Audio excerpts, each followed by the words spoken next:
कम से कम पेपर को तो नहीं बेचना चाहिए था। आपने बालू बेच दिया, कोयला बेच दिया, जमीन बेच दिया, कम से कम पेपर को नहीं बेचना चाहिए था। युवाओं के भविष्य को, सपने को नहीं बेचना चाहिए था। पहला चरण होगा 4 तारीख को, एक साथ वन टाइम सभी जिला मुख्यालयों में 1 दिवसीय धरना प्रदर्शन।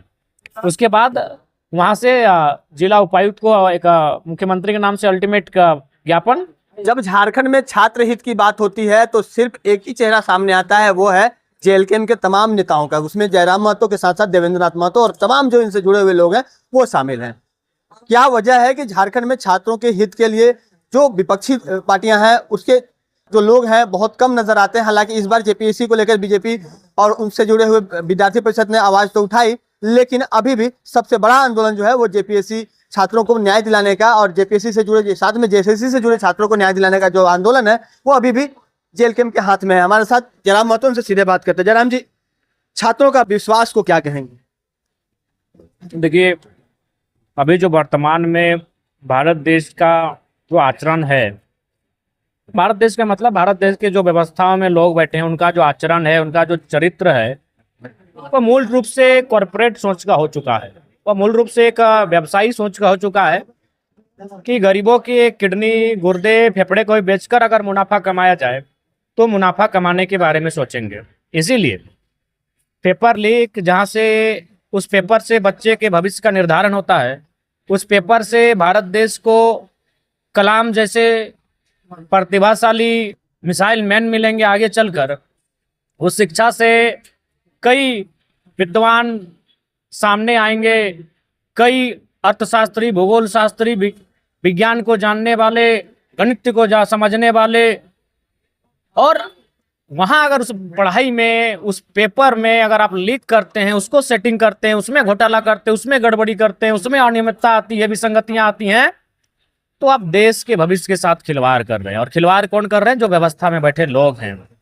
इसीलिए आज ये समझ में आ रहा है कि एक हमारे ही आबादी के अनुपात में एक चाइना नामक देश हमसे 1 साल बाद आजाद हुआ, स्वतंत्र हुआ, आज वो हमसे 50 साल आगे चल गया जीवन शैली में। हम 50 साल उससे पीछे रह गए। इसका मूल कारण कि हमारे लोग जिन्होंने जिम्मेदारी नहीं ली, जिनको जिम्मेदारी का पद मिला लेकिन उनमें नैतिकता का अभाव था, उनमें निष्ठा का अभाव था, उनमें मानवता का अभाव था, उनमें मूल्यों का अभाव था। और आज यही दुर्गति है। कम से कम पेपर को तो नहीं बेचना चाहिए था। आपने बालू बेच दिया, कोयला बेच दिया, जमीन बेच दिया, कम से कम पेपर को नहीं बेचना चाहिए था। युवाओं के भविष्य को, सपने को नहीं बेचना चाहिए था। उससे देश का निर्माण होगा, उससे राज्य का निर्माण होगा। ये बहुत ही दुर्भाग्य है। और उसी क्रम में आज छात्रों का आंदोलन, दिल्ली के जंतर मंतर के बाद झारखंड की राजधानी रांची में जेपीएससी, जेएसएससी के अभ्यर्थियों का आंदोलन, और उनके आंदोलन को समर्थन करते हुए हजारों संख्या में अन्य लोगों का समर्थन, तो कहीं ना कहीं इसका हमें व्यापक असर भी दिख रहा है। और हमारा संगठन पूरी तरह से आंदोलन के साथ है। जहां तक आप सवाल करेंगे हमारे फिजिकल होने का, तो फिजिकल अपीयरेंस से पहले छात्रों ने हमसे आग्रह किया है कि आप समर्थन, हमें बैक सपोर्ट करिए। और आप जहाँ रांची में देख रहे हैं, देवेंद्र जी को भी कुछ लोगों के बहकावे में आकर छात्र उनको ही कह रहे हैं कि आप यहाँ से चले जाए। अरे भाई, देवेंद्र जी ने आंदोलन को सजाया, वो अभी विधायक सांसद नहीं बने हैं, वो भले किसी पार्टी का टैग लगा है, लेकिन वो छात्र नेता के रूप में आज भी जाने जाते हैं। तो छात्रों की ही मांग है और मेरे ही जो समर्थक है उनका भी कहना है कि हम लोग ये छात्रों के आंदोलन को हम लोग छात्रों के नेतृत्व में ही लड़ना चाहते हैं। तो हमने कहा ठीक है, जैसा आप चाहेंगे हम लोग ऐसा करेंगे। जिस दिन आप आवाज देंगे कि रांची आइए, हम लोग पहुंच जाएंगे।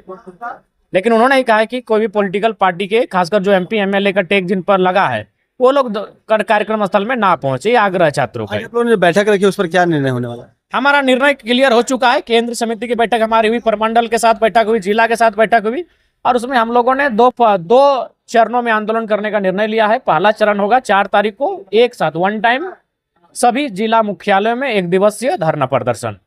उसके बाद वहां से जिला उपायुक्त को एक मुख्यमंत्री के नाम से अल्टीमेट का ज्ञापन। उसके बाद विधानसभा सत्र के दौरान रांची की राजधानी में झारखंडी लोकतांत्रिक क्रांतिकारी मोर्चा के बैनर तले, उनके झंडे के तले एक विधानसभा स्तरीय कार्यक्रम, जो विधानसभा को घेरने को लेकर हो या सत्याग्रह करने को लेकर हो, अभी उस पर चर्चा हो रही है।